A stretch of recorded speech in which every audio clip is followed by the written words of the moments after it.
Hello friends, मेरा नाम जयप्रकाश शर्मा है। आत्रेय ब्रदर्स चैनल में आपका हार्दिक स्वागत है। दोस्तों, आज की वीडियो है लक्ष्मी नारायण योग। लक्ष्मी नारायण योग, इसमें योग में क्या होता है इस वीडियो में हम देखेंगे। और इस योग में कौन कौन से ग्रहों की युति होती है वो भी हम जानेंगे। और वह युति कहाँ कहाँ बनती है। तो देरी न करते हुए इस वीडियो को हम स्टार्ट करते हैं। तो दोस्तों, कैसे बनेगा लक्ष्मी नारायण योग। सबसे पहले तो हमारा टॉपिक है कि कैसे बनेगा लक्ष्मी नारायण योग।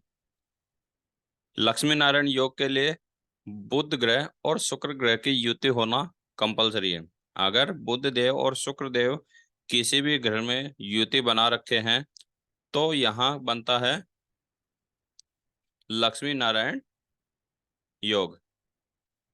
अब ये योग के लिए कुछ कंडीशन नीचे मैंने लिख रखी हैं, वो कंडीशन होना बहुत जरूरी है। जैसे कि लक्ष्मी नारायण योग, जब लक्ष्मी नारायण योग बनता है तो उस कंडीशन में दोनों ग्रह, शुक्र ग्रह और बुध ग्रह, दोनों के दोनों ग्रह योग कारक होना बहुत जरूरी है। अगर दोनों में एक मारक कंडीशन में एक योग कारक है तो ऐसी कंडीशन में यह योग काम नहीं करेगा। ठीक। और बात करूं कि अगर मारक और योग कारक, तो दोनों कंडीशन में ये दोनों ग्रह ऐसे हैं, दोनों मित्र ग्रह हैं। जिस भी राशि में बैठेंगे तो वहां यह मारक तथा मित्र, दोनों योग कारक, दोनों सेम कंडीशन में रहेंगे, दोनों के दोनों। अगर दोनों किसी ग्रह में बैठे हैं और दोनों के दोनों मारक हैं तो दोनों के दोनों ही मारक रहेंगे, कोई एक नहीं रहेगा, क्योंकि दोनों के दोनों मित्र ग्रह हैं। उसके बाद बात करते हैं हम दोनों की डिग्री। अगर दोनों ग्रह की युति बनी हुई है लेकिन किसी एक ग्रह की युति में डिग्री कम है और एक की ज्यादा है तो वहां पे भी इस ग्रह का प्रभाव कम हो जाता है। उसके बाद बात करते हैं कि अगर सूर्य के साथ कोई ग्रह अस्त हो रखा है या दोनों के दोनों ग्रह अस्त हो रखे हैं तो उस कंडीशन में लक्ष्मी नारायण योग नहीं बन पाता, उसका योग विफल हो जाता है, क्योंकि सूर्य के साथ वह ग्रह अस्त हो जाता है। फिर बात करते हैं पाप कत्री। अगर पाप कत्री इस दोनों ग्रहों की युति में नहीं हो सकता, क्योंकि पाप कत्री में राहु केतु और शनि की युति से पाप कत्री बनता है कि एक ग्रह, दोनों ग्रहों के बीच में अगर कोई योग कारक ग्रह फंस जाता है तो पाप कत्री होता है। लेकिन राहु केतु शनि, शुक्र और बुध, ये सारे के सारे मित्र ग्रह हैं, तो ऐसी कंडीशन में पापकत्री योग यहाँ नहीं बन पाता। फिर बात करते हैं कि अगर स्वयं राशि में ही दोनों में कोई एक ग्रह बैठा है तो वह ग्रह और भी पावरफुल हो जाता है योग फल देने के लिए। ऐसे ही बात करते हैं कि अगर मित्र ग्रह में मित्र राशि के साथ बैठे हैं तो वहां पे भी यह बहुत बलवान हो जाते हैं। राशि, स्वयं राशि और मित्र राशि, यहाँ पे सड़बल योग के कारण इनको अधिक बल मिल जाता है। अब हम कैलकुलेशन के हिसाब से देखते हैं कि हमारी इस लग्न कुंडली में हमने दो लग्न कुंडली ले रखी हैं, एक तुला राशि की और दूसरी वृष राशि की। दोनों में हम कैलकुलेशन लगा के देखेंगे कि कौन सी राशि में यह योग काम कर रहा है और कौन सी में नहीं कर रहा। तो सबसे पहले हम तुला राशि की लग्न कुंडली को विश्लेषण करके देखते हैं। अगर तुला राशि की जन्म कुंडली के लग्नेश में ही शुक्र और बुध की युति बनती है तो यहाँ देखो कि यहाँ कंडीशन क्या है कि 7 नंबर राशि तुला राशि का स्वामी कौन है, शुक्र देव, यानी स्वयं लग्नेश के अंदर लग्नेश बैठ गया और साथ में युति हो गई बुध देव की। तो यहाँ यह योग लक्ष्मी नारायण योग बनता है और बहुत अच्छा योग बनता है। फिर बात करते हैं हम कि अगर दूसरे भाव में, सेकंड भाव में अगर शुक्र और बुध की युति बनती है तो लग्नेश सेकंड नंबर भाव में बैठे हैं तो यहाँ पे ये तो योग कारक रहेंगे और साथ में बुध देव भी यहाँ युति बनाकर बैठे हैं, तो यहाँ पे भी यह योग पावरफुल रहेगा और इस योग से मिलने वाले परिणाम आपको अच्छे ही मिलेंगे। साथ ही बात करते हैं कि अगर 3 नंबर भाव में अगर यही राशि, दोनों राशि युति बनाकर बैठी हैं, तो यहाँ पे भी यह लक्ष्मी नारायण योग बनता है। बात करते हैं कि अगर 4 नंबर भाव में, 4 नंबर भाव में भी यह योग बनता है। फिर बात करते हैं 5 नंबर भाव, 5 नंबर भाव में भी यह योग बनता है। उसके बाद बात करते हैं 6 नंबर भाव। अब यहाँ सबसे मेन चीज देखने की है 6 नंबर भाव। 6 नंबर भाव के अंदर बात करें बुध देव, बुध देव मीन राशि के अंदर नीच के हो जाते हैं, ठीक। और वहीं बात करते हैं शुक्रदेव, शुक्रदेव मीन राशि में उच्च के हो जाते हैं। तो यहाँ इनका पहला तो नियम है कि स्वयं लग्नेश यहाँ त्रिकोण भाव में बैठ गए, त्रिक भाव में बैठ गए, तो यहाँ नीच भंग होकर यहाँ पे भी आपको अच्छे परिणाम मिलते हैं। यहाँ बुध देव का नीच भंग हो जाता है, नीच भंग होते ही बुध देव भी यहाँ पॉजिटिव रिजल्ट देते हैं, और शुक्रदेव का तो लग्नेश में है। तो और दूसरी बात, शुक्रदेव यहाँ उच्च के हैं, तो यहाँ पे शुक्रदेव भी अच्छा परिणाम देंगे। तो कुल मिला के बात यह है कि यहाँ पे शुक्रदेव भी अच्छा परिणाम देंगे और लक्ष्मी नारायण योग बनेगा। फिर बात करते हैं 6 नंबर, 7 नंबर भाव में, 7 नंबर भाव में भी यह योग बनता है। फिर बात करते हैं 8 नंबर भाव। 8 नंबर भाव शुक्रदेव की स्वयं की राशि है, ठीक, और यहाँ बुध देव की, ठीक। तो यहाँ पे भी यह योग काम करता है, लेकिन घर थोड़ा गलत होता है, लेकिन गलत होने के साथ साथ यहाँ पे कुछ परेशानी आएंगी, लेकिन यहाँ पे भी यह योग बनता है।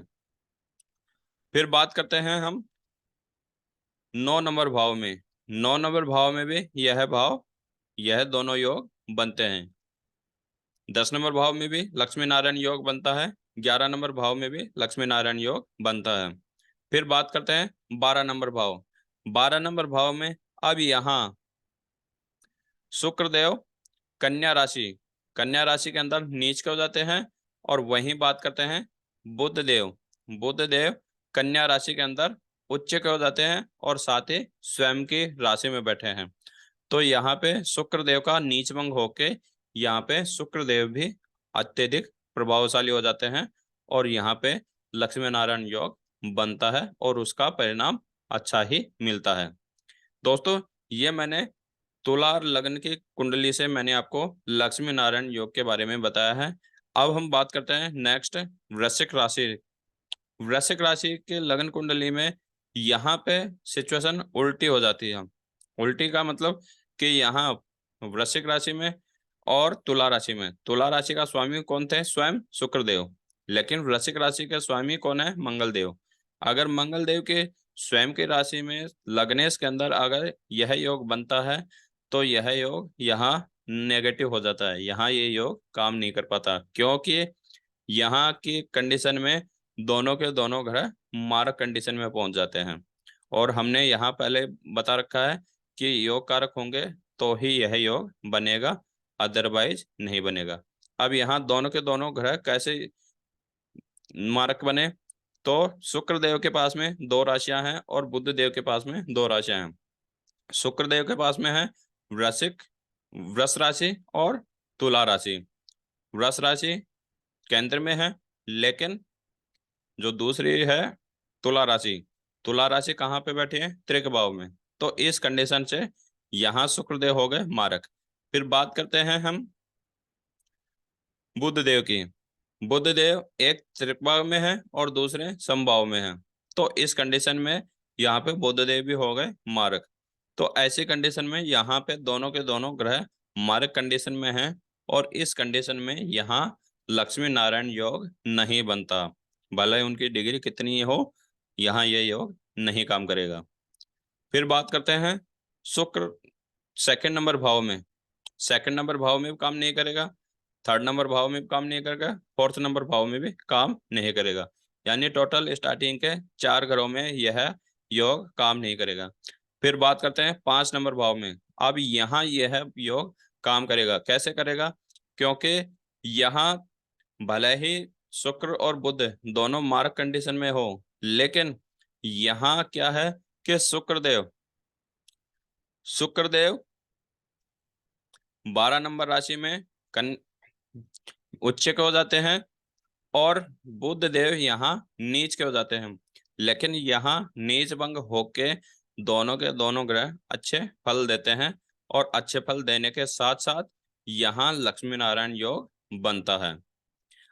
अब बात करते हैं नेक्स्ट 6 नंबर भाव की। यहाँ आपको बात समझने का बहुत इंपॉर्टेंट टॉपिक है।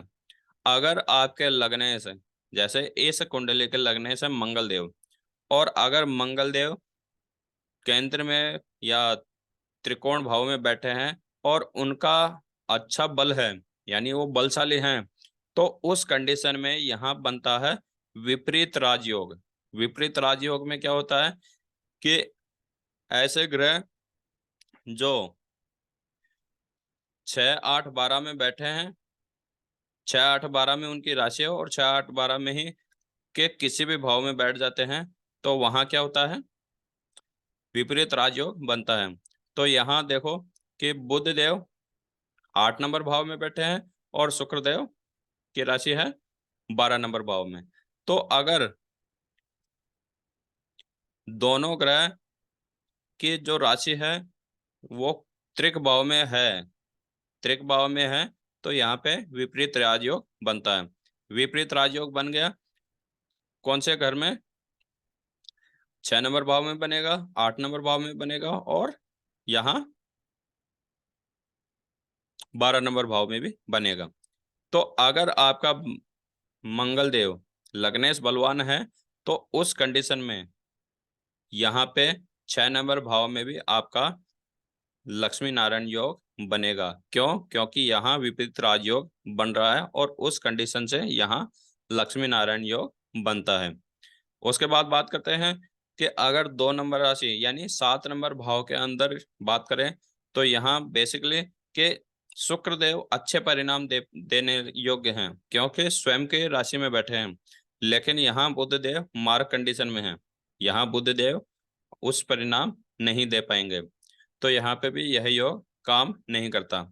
फिर वही कि 8 नंबर भाव की बात करते हैं, तो 8 नंबर भाव में वही विपरीत राजयोग बन रहा है। डिपेंड है कि आपके लग्नेश पावरफुल हैं या नहीं, तो उस कंडीशन के हिसाब से यहाँ पे भी विपरीत राजयोग बन रहा है, और उसी के साथ साथ यहाँ लक्ष्मी नारायण योग बन रहा है।